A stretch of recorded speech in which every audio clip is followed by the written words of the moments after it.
Yeah, so there is definitely some heroes and zeros in this match. I guess since I'm already on the topic of it, one of the people who I think actually stood out the most in the game is actually Arthur Smith. And there's a couple of reasons why. So after his second season with the Atlanta Falcons, considering the lack of league-wide stars on our team, um, Arthur Smith single-handedly changed the tides. Before his reign started in 2020, Atlanta was ranked 27th in rushing yards. So, like, pretty much bottom of the league, right? Now, 2021, his first year, which really is still kind of a hangover year from like starting as a head coach. You still got to work out the kinks and stuff. So you really can't judge someone too much on it. He moved us up to 24th. So still bottom of the league pretty much in rushing yards comparatively to like a lot of other good running teams like Green Bay at that point. And, um, even like, KC had really good running. Um, but yeah, now the fact is that we're ranked third. Now the season's not over, obviously, but pieces are starting to click together, which is very exciting on both sides of the ball.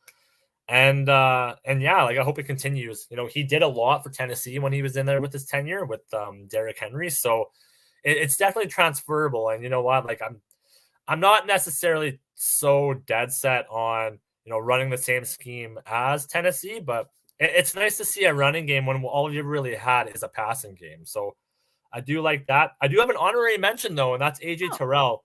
I don't know if you saw that play. Oh my god, that is called football smart. Did you see it? What he did? well, was it which one? Was it the touchdown?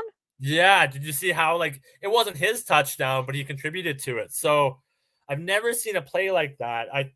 He was going and he caught it, and then he was going out of bounds. So then what he did is he went and he fumbled it in the end Oh, zone. He let yes, somebody yes. I take s it. I'm like I'm like, what makes you think that in that clutch of a moment? Like honestly, like that's unreal. Like not saying that he should have that highlight right there, but he's it's there's something to be said. Like that's a football smart move. So, I guess that's true. It's one right? way of getting a touchdown. Yeah, I'll take it. You'll That's take I would take it too. like why not, right? But what about for you guys? Who stood out for you the most? I would say, my hero, and the New Orleans best kept secret would Oh, have to be, Pete Werner. I don't even know who He's that is. I'll be he's honest a with you. yeah, he's a linebacker. He's number 20 if you do see him on the field. But so far he's had, 41 solo tackles. He's, um, number 1 in defense, 4 tackles right now for the Saints. And so far he's signed a 4-year contract and was selected by the Saints in the second round of the 2021 draft. So Nice. he is quite new. Last year he did rack up 30 tackles, Okay. while this year he's already up to 41 solo tackles. So I can't wait to see how many he gets this year. His father, Greg, also played 2 years in the NFL, for the Jets and Eagles. Oh, didn't know that. Yeah. So yeah, he was my hero. Well, who is your zero then? Oh, I would like to say it's so hard to pick, but it's all of defense. Right Okay. now, it's defense. They allow 26 points a game, potentially. So they've gotten 2 interceptions in one game. Oh, yeah. This was Matthew. So the Matthew's been good. I mean, he was good on KC, and even in a KC versus Baltimore game, he got 2 interceptions for the game, which is like pretty cool and sweet. But right now, I just feel like the keyword is potential. I know he's really great, and he's great off the field too with his foundation. But I see so much potential, and I know that he did miss, like, 2 critical tackles, Mhm. that were in the red zone, for the touchdown. I know he got interviewed and he said, "Today wasn't my day," but we need to find, um, ways to take away the ball on defense. So are you So going straight for the safety then? Because like that's I think defense as a whole, right? Like it's I always say blame the defense, and don't get me wrong, I'm totally guilty for this. But are you blaming the defense for passing game? Are you blaming the defense for rushing game? Like where are you seeing it the most? Because to the me, red zone. the red zone. Okay. Yeah. So I don't know. I feel like the red zone, and also too, like it's all of defense, because it's even the lot, like the front people in the front, who there's so many easy sacks that we could have got on Burrows. And I know he's like the silky smooth, but Mr. I Smoky just Silky I know we Smooth. have Cam Jordan. I know we have a lot of potential on our defense, and it just wasn't firing off as much as I would have liked it to. Fair? No, that's absolutely fair. I get you on that. Yeah, it's tough. It really is tough. You know, like the one thing that people, well, I don't know if people necessarily realize it or not, but for a lot of the NFC South, it's a pretty tough schedule for a lot of teams because we do rotate through the same teams, I believe, for the most part. It's pretty close to a similar Mhm. schedule. You know, we people have played the Bengals.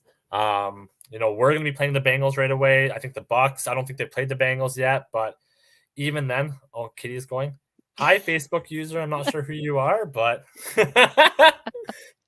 look that up after. But yeah, it's tough. It's not an easy schedule no matter what. I do agree with you in a sense that defense could always improve, but I think that goes across the board. To be quite honest with you, I think that defense can always be improved and it always could be bolstered. Right? It's you can come across quite a few wide receivers, especially later on in like a draft per se. Right? Oh, it's Mhm. Ash. Ash, show your name then. I don't know why it's not showing your name. Um, but at the same time, a defender is you can't easily come by a good defender. Mhm. Like those are the ones that stick and make those are how franchise players are born. Like look at Nick Bosa, look at Joey Bosa, look at oh my god, I can't remember his name off the Rams. I should know this. Marshawn Lynch. Aaron Donald, right? Aaron Donald. Look at JJ Watt, TJ Watt, right? Like these are players that are going to be like they're tagged for the franchise, right?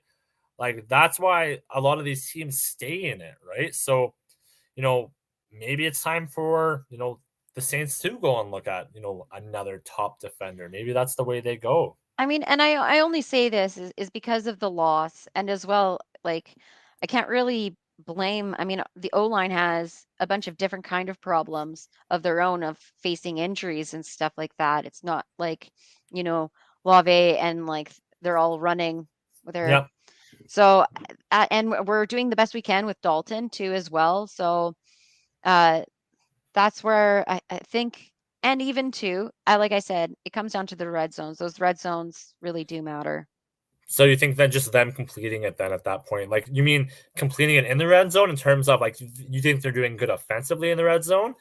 It's just more so like having to cover like It's those potential stick it, points. executing those final points. Like, Okay. and yeah, instead of, for the attempt and stuff, we're just not executing and getting the touchdown. We're getting so close. Like that's what I mean, is we we had our five, drives in the red zone, Okay. and only successfully completed one. I mean, that was the O line too. So I'm a Okay. little bit of a sour, like it's hard to say who is a zero and defense, offense. That's Do you fine. have a zero?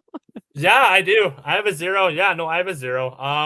Kind of tough. I actually think the Falcons played really good, but at the same time, there's Oh, still things to be said about who's that? Oh, that's cute.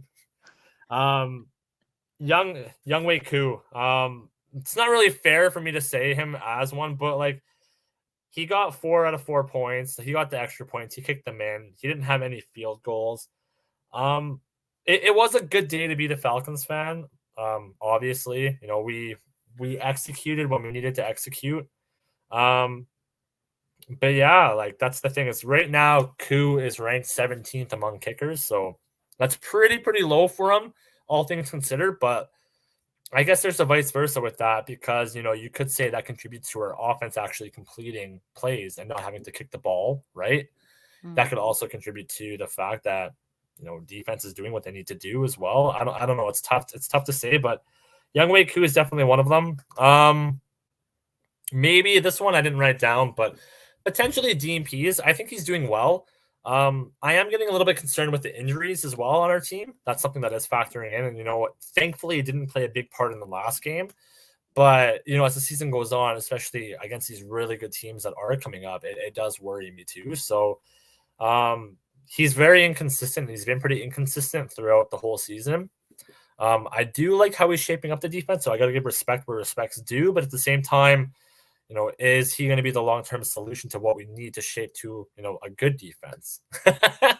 Trust me, I love Younghoe Koo. So, it hurts me to say it, but realistically, that's kind of where I'm at with it. So, yeah, I don't know. It's tough to say. But, yeah, there was good around the league, though, for sure. Thanks for watching. If you liked that clip, be sure to check out the other great content from the Let's Talk Football community. And as always, please like, subscribe, and hit that notification bell so you'll be notified when more great content like this becomes available.